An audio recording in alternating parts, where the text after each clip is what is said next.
life's energy is that which flows through the sciences of biology. I am sharing with you the things in which I've discovered over my life's journey.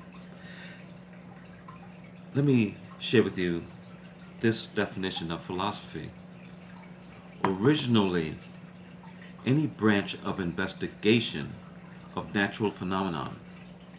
Now, the study of beliefs regarding God, existence, conduct,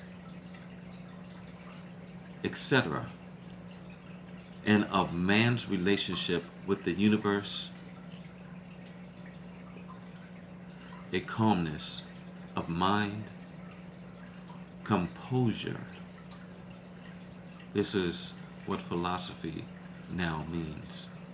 Now, when we put all that together, we come to understand that a person who deals with these type of things would be considered a philosopher, because that would be a student who studies philosophy, or one simply put, a student of philosophy. That is who you see now before you. All of my life, that's where I've been, and that's where I am. I bring to the attention this life's energy flows through the sciences of biology, because I need people to understand that the sciences in and of itself is merely the discovery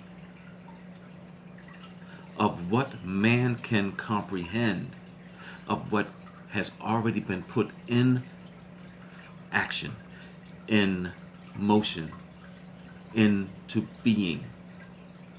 That's all science is. And I apologize if there is any scientist out there who feels offended by that, but that's what I have discovered. I've worked at Johns Hopkins. I've actually been in the laboratory with scientists. I've actually participated in several types of research, primarily research of the heart.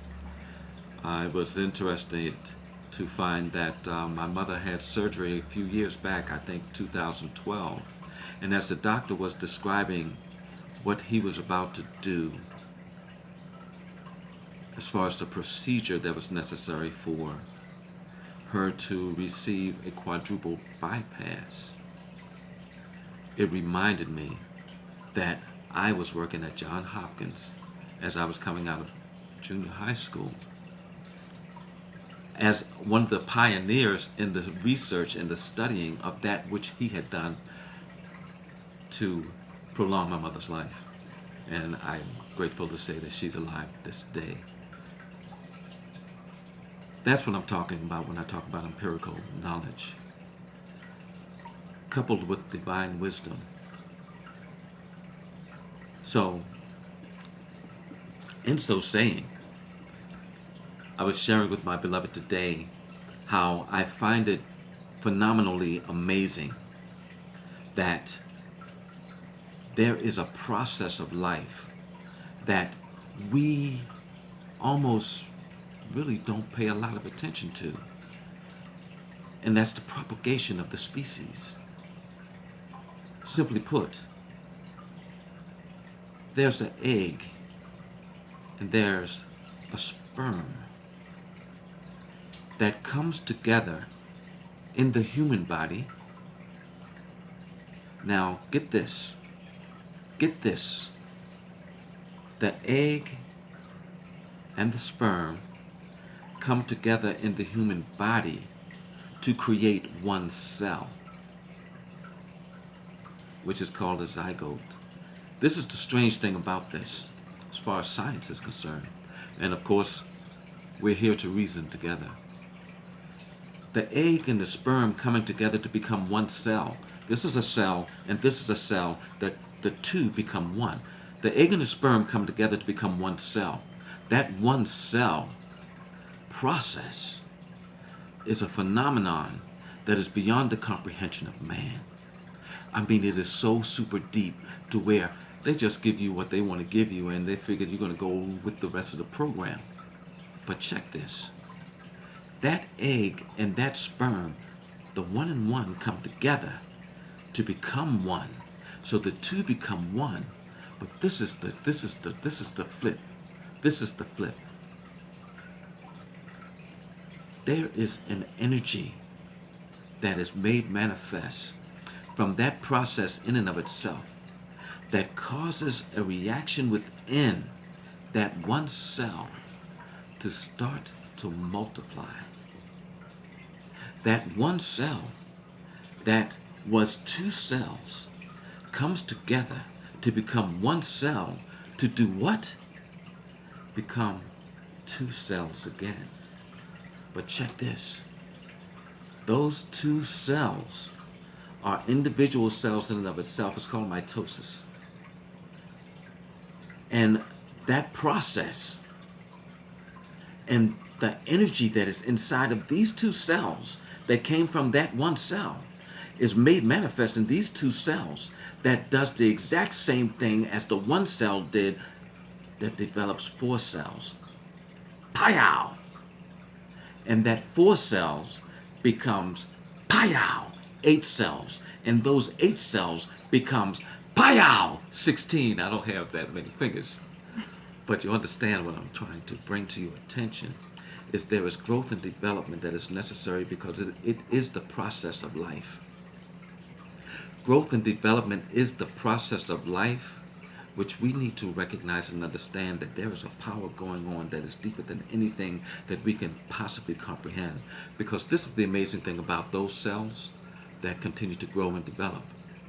Somewhere along the line, and I wish science could reach a particular place to where they could stop that process and grab, let's say, the 4 cells that come together and find out what causes those cells. They're doing the research, I'm sure. What causes those 2 cells that came from the 1, or the 4 cells that came from the 2? What is initiated to make those cells receive instruction to become what they become? Because you see, as the cells continue to multiply and develop, the first organ that is developed is the heart. Now that's extra deep. And etymology is an amazing process because the origin of words, especially this English language, is so strange. From heart, we have the word earth, we have the word art, and of course we have the word heart. But let's not lose track of what we're talking about. Right now we're talking about energy.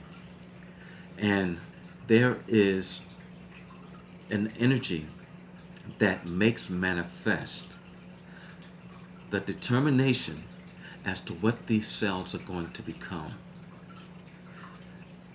And that process of growth and development develops a baby that becomes what you are today. And what are you?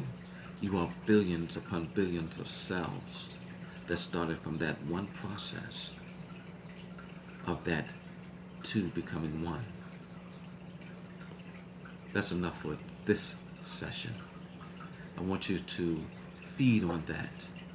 Come back to it on occasion. Give it some serious thought, because it is energy that we are. And the amazing thing about life is energy. And energy does not dissipate. It only recreates in another time and space. So energy is what we are. And to energy we shall return when we depart from this, which returns to dust. This is what I'm talking about. This is what we're going to be breaking down. I give thanks for your love. I give thanks for your energy. Because as one may say, love is where the heart is. Let us ponder. Namaste.